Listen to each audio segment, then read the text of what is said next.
What's up, Cool Nation? It's Aidan Robbins here in Atlanta with my family, man. On draft day, just want to let y'all know I just signed with the Cleveland Browns moments ago. Really excited and elated to get to work, man. Let's go.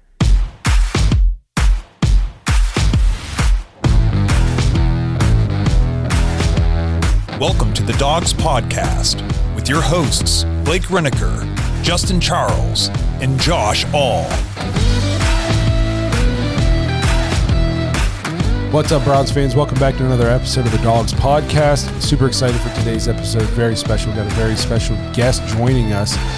We have running back Aidan Robbins out of BYU going to be joining us in just a few minutes. Can't wait to get all his thoughts on the draft process, coming to Cleveland, basically just how excited he is to be here in Cleveland. Hopefully he's excited. So we can't wait to talk to him here in a few minutes. Before we get to that, though, remember, if you want to get your intros and your voicemails on the show, head to thedogspodcast.com, tap leave voicemail on the drop-down menu. Also, check out the merch store while you're there. We got a lot of cool T-shirt designs up there. I'm about to get myself a bunch, I think. So make sure you guys check it out. Get yourself some Dogs merch.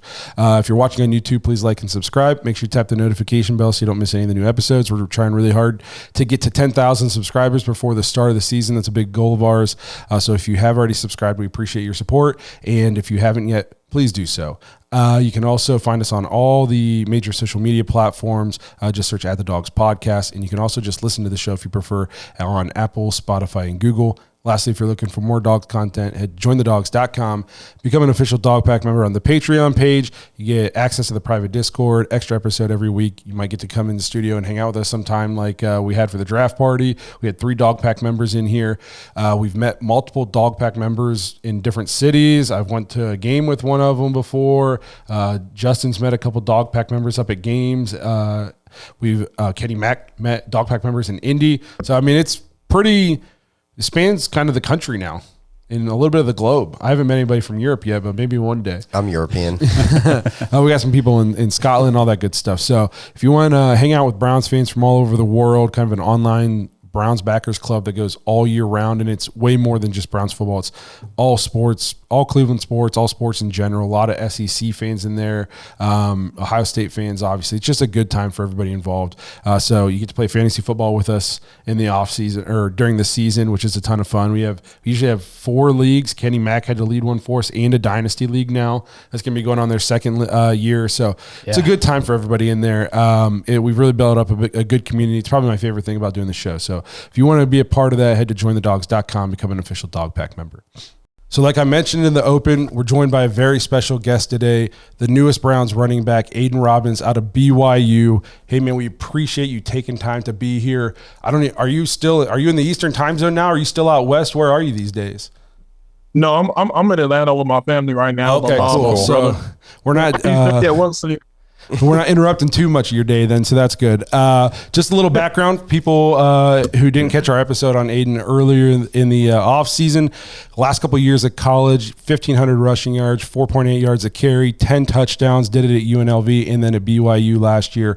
Man, just awesome to have you here. It's I think you have a chance to make a huge impact for the Browns going forward. Oh, no doubt, man. Likewise, I really think I came into watched tons of film on the Browns just from when they started talking to me in the pre-draft process back in January. Started watching film on them because I knew they were a prospective team. And so kind of was watching film on them and seeing how I fit in their offense, how I can make immediate impact.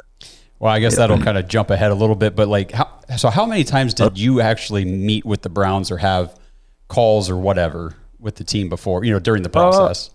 Yeah. Honestly, I know I'm not supposed to disclose information, but out of all the teams, Browns the most.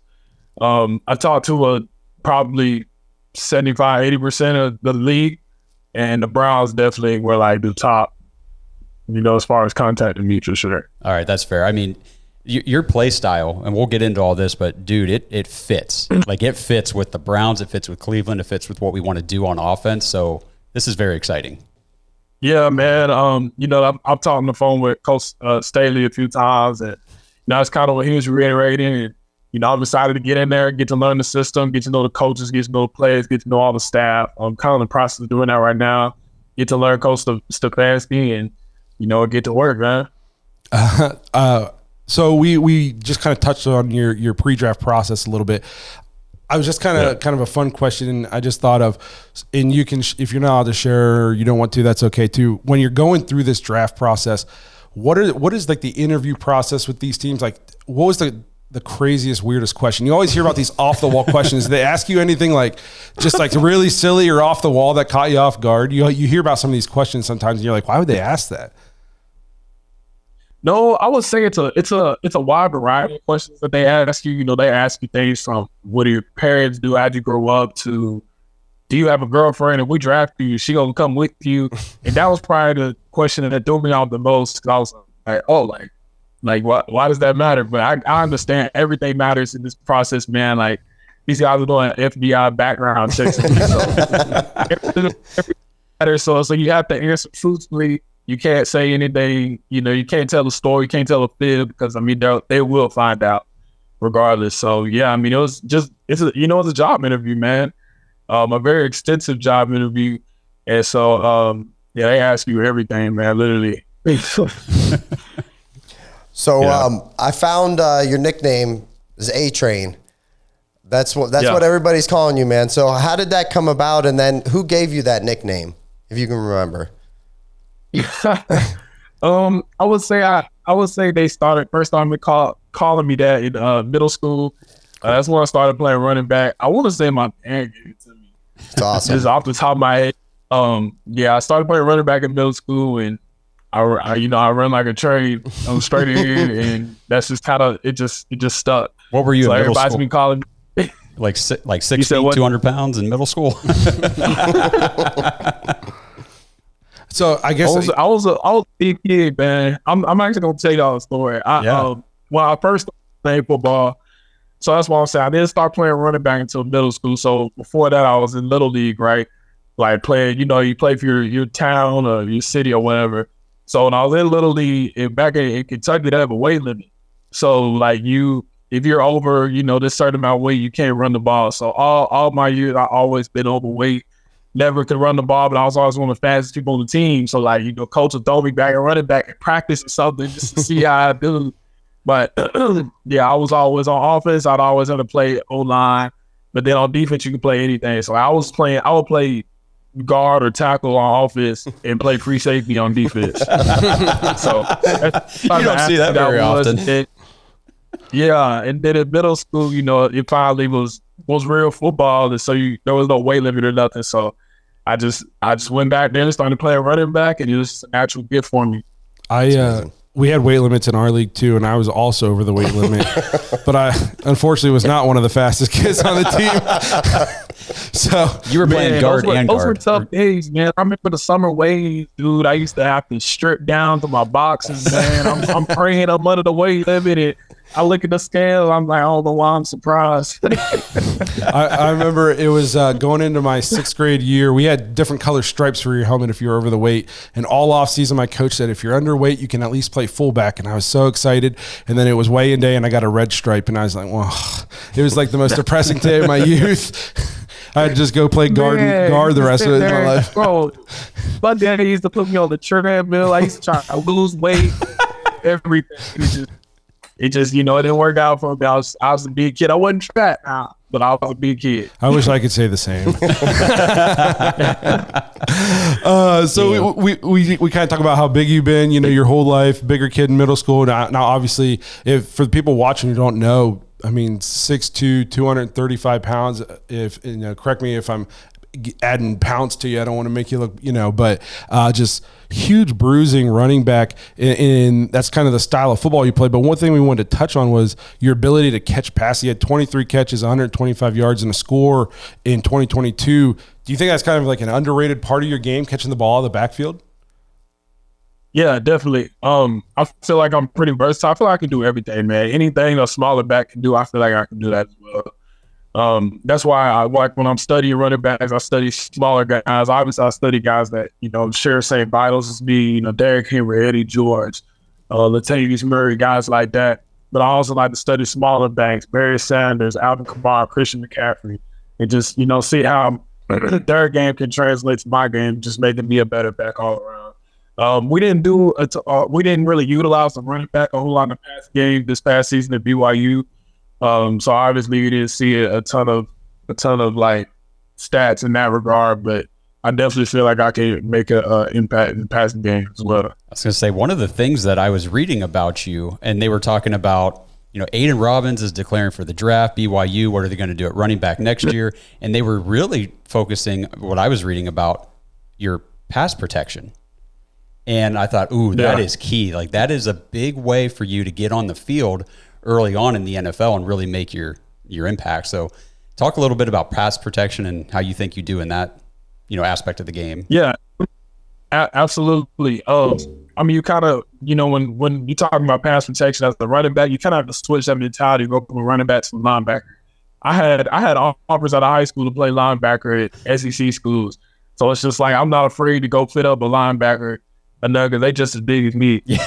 And, that's the mentality you have to have when you playing running back. It's not just a glory position where you get the ball. Anybody can run the football, but how can you play without the ball in your head? Can you run routes? Can you get open? Can you pass protect? Because, I mean, that's part of your job. That's part of the job description. So, I mean, pass protection means just as much to me as getting the ball on a zone play or catching an arrow route.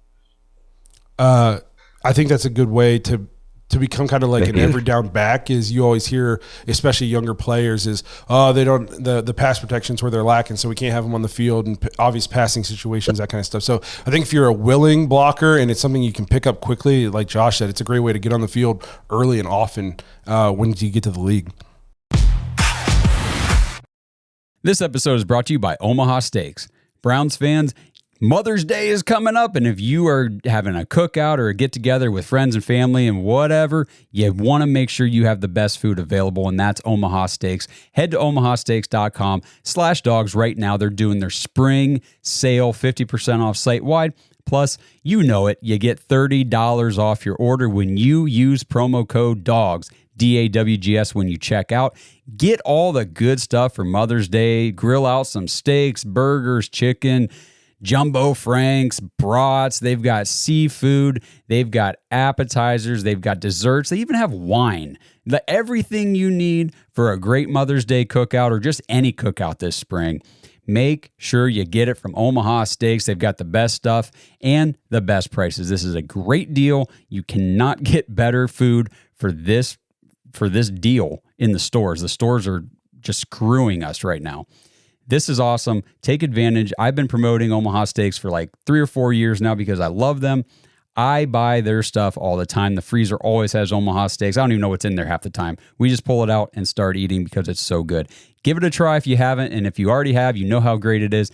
Get ready for Mother's Day with Omaha Steaks at omahasteaks.com/dogs. 50% off site-wide during the annual spring sale, and get that extra $30 off with promo code DAWGS when you check out. Minimum order may apply. So we kind of talked about how you watch smaller running backs, and then you mentioned guys like Eddie George and Derrick Henry. It got me thinking, is there anybody that you model your game off of, or like somebody that you watch and you're like, and you just like, this is a guy you've kind of watched for a couple of years and you're really into the way he plays the game? Like, who are some of the guys in the league that you really like look into when you play? Yeah, absolutely. I would say Derrick Henry is probably the guy I watch the most. We watched a lot of his film. They really motivated me, especially like my 8th grade freshman year when he was at Alabama. I was like, okay, like, he's a big running back. I know I can do it too. And so he definitely, was kind of like a trailblazer for bigger backs. And so I really favor his game. I watch a lot of him. I watch our old school backs too. I go as far back as Jim Brown, Cleveland Brown great, or Earl Campbell, Eric Dickerson, Eddie George, who was a client of my agent Lamont Smith over at All Pro Sports Entertainment. So, hopefully I get a chance to meet Eddie one day. But yeah, man, he's definitely someone I look up to as well. Where Eddie George was probably my favorite football player when I was growing up. He played at Ohio State, and then the Browns didn't have a team for a couple of years, so then I went and followed the Titans because he was playing for the Titans there with Steve McNair. So if you get to meet Eddie George, tell him I said hi. He's not going to know who you're talking about, but I'll feel good. Good. So, you're built like a big, bruising running back.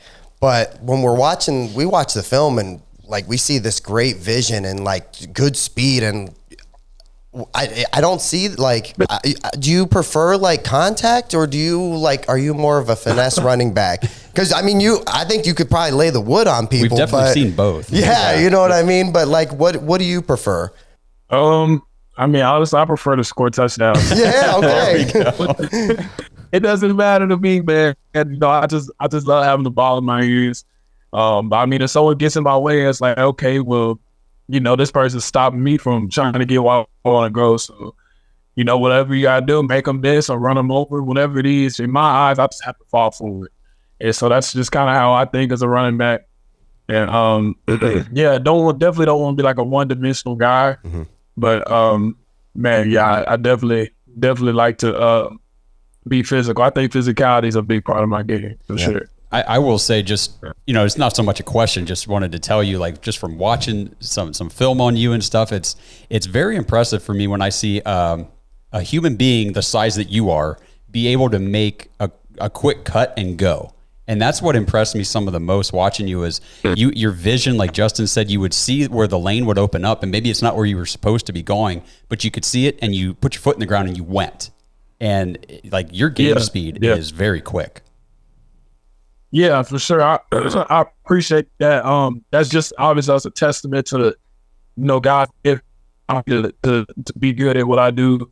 And then obviously my trainer, our own Corey Taylor, man, he's been training me since I was 12 years old, and he played running back in the league as well, man. And we've done a ton of work, a ton of explosion, and just overall increasing my sports performance, man. And he's a really good dude, and I'm happy to say that as my trainer. So we've seen the league, maybe 10, 15 years ago, like the bigger style running back was maybe more of the prototypical running back. And then the league kind of shifted into like going very spread, wide open, all about speed, getting guys in space.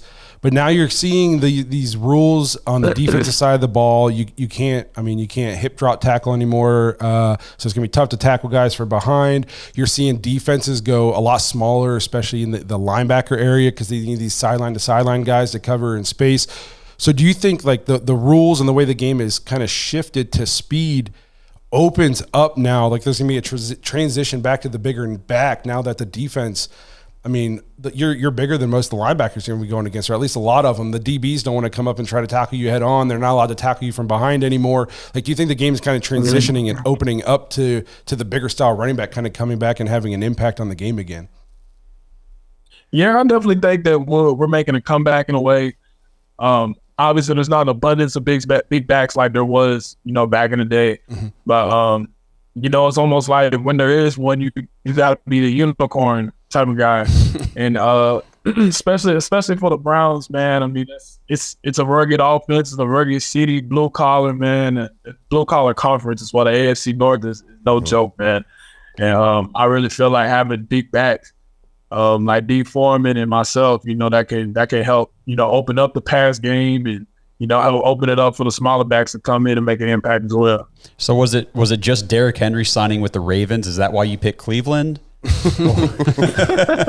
Hey, I'm excited to see him this year, man. I'm crazy excited. No, you're absolutely right, because now of course Derrick Henry's in the division, and we've got Najee Harris, and Zach Moss is not a small guy. There's the running game is going to be pretty fun to watch in the AFC North. You're absolutely right. Oh yeah, this is big boy football, man. The AFC North, you got the Steelers, you got the Browns. You got the Bengals, you got the Ravens. Historically, those are all run-first teams. And, they're all – it's just a bruising conference, man. It's real football. And, I'm excited to get into it. I think I fit right in, man. I have a blue-collar style of play. I'm playing for a blue-collar team, and I'm ready to do the work. So you met with the Browns. We covered it a bunch of times. You met with them the most, you said, of any other team. So then what was it about Cleveland that made you want to sign with the Browns? Like, was it just all the interest they showed you? Was it opportunity? Have you got to come to Cleveland and see the facilities at all? Anything like that? I would say it's pretty much a mutual mix of everything. Obviously, they're interested in me, the city, the offense, but just kind of all aligned for me, opportunity. And, I'm excited, man. Coaching staff, you want to play for great coaches. You want to play for guys that can put you in the better situation to succeed. And I just felt like that was what I was going to get in Cleveland. Nice. Yeah, I mean, so the draft obviously is over and all of that is overdone within the books. You sign on as an undrafted free agent. And I was looking up the stats the other day to do a podcast episode because I wanted to make sure I had it right. And 30% of the NFL right now is made up of undrafted players. I think there's somewhere around 500 total players in the league that were undrafted right now. So, I mean, just because I think a lot of people think, oh, well, guys who weren't drafted, that's not the case. Like UDFAs make rosters. And I really do think that you've got a good opportunity ahead of you here over the summer and training camp and preseason to really make a push for this roster, man. Oh, absolutely, yeah. There's never a doubt in my mind about that. I mean, I know what it was when I came in. It's work, man. This is my job. I just got to go in, prove myself every day, and get to work, man, and just make an impact on the team. You brought up Deuce Staley earlier, when you were doing your calls and stuff like that. He just came into the organization as the new running back coach. Just wanted to ask you what's your impressions, and then, he's kind of a legend a little bit, as a player, and he's also making his name for himself as a coach now. Just wanted to ask you about him. Yeah, Deuce is a great dude, man. Can't wait to get in and learn from him. Take a lot of his lessons and apply it to my game every day. There's really a whole trail named after this guy, and I really didn't know a whole lot about him. I didn't even know he was really coaching until he started talking. I was like, oh snap, like this dude's an NFL coach. And so I'll just begin to know him over the course of this process, man. And I just can't wait to get in there and soak in and retain all the information he provides me with. That's awesome. Well, do you guys want to play that voicemail from Kenny? Yeah, go ahead. Yep. Okay, so here's voicemail from Kenny Mack, our boy up in Canada. Yo, guys, it's Kenny Mack, and if I had a couple questions for Aidan Robbins, I would ask him, number one, what set him off against Oklahoma? What a wild game. Number two, I'm a Vegas guy, so I don't know how you get anything done living in Las Vegas, but he did. And last but not least, what was his go-to spot in Vegas for burgers or just to hang out? I'm out. Let's start with that Oklahoma game because that was a fun one. Yeah. So the Oklahoma game, I kind of just was talking to my offensive coordinator, Aaron Roderick, and over the course of the week, we knew that inside zone was going to hit for us. We block it up the best. We have the most. Our percentage of success running inside zone is really efficient, man. And so I was like, look, just give me the ball, let me do what I do. We're gonna run inside zone, and it's going to stop us. We came out the gate, first play of the game, went for 20. And like at that moment, I was like, oh yeah, just keep giving me the ball. Let's do it. They can't stop this.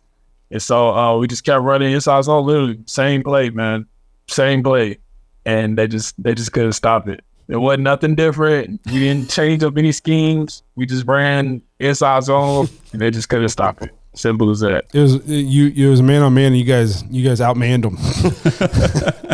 Yeah.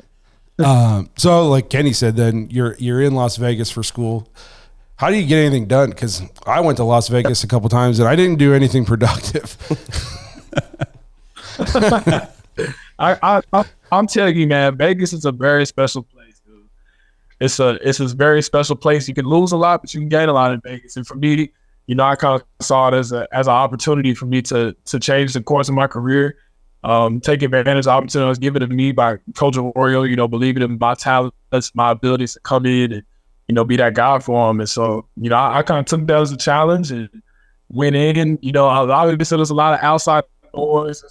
Anything is accessible in Vegas. So it's really up to you with, how you spend your time. And, I spend my time in the film room, in the weight room, and in the training room, and just trying to get better. Obviously, I have fun every time I did. Maybe we won a game or something, but that wasn't my priority. You definitely gotta have your head on straight in your Vegas. I think that's maybe something that people would underlook as a fan, but I think that front offices and GMs around the league would look at a guy who's having success at a school that's in Las Vegas, and he's the guy who's in the weight room. He's not out on the strip. Like, if you can keep your head on straight in Las Vegas, you can keep your head on straight in Cleveland or in Cleveland. You know what I mean? So I literally went from Vegas to Provo, Utah. So, like, anywhere I go, I'll be fine. I went to Utah for work last year. Not a lot to do. I was in Salt Lake, and I was like, what is going on here? Where am I? Yeah. Kind of like Stephanie. Well, I was going to ask if you're already in Cleveland or not. You said you're down in Atlanta. So basically, if you get up to Cleveland, you need to know some good grub spots. Hit us up. Yep. Clearly, I know all the good spots. Need all the Browns fans to inbox me their favorite spots and need all the good food. Oh, we can definitely do that. Oh, yeah, for sure. You heard them, Browns fans. Jump in his inbox. Let him know where all the good food spots are up there. So we'll wrap this thing up. We appreciate you coming on here, taking time. I know this is probably like a crazy busy time in your life right now, all the draft process and signing with a football team, all that good stuff. So we really appreciate you getting back to us and jumping on here and taking the time with us. Yeah, I appreciate y'all for having me, man. I love this podcast. It's great.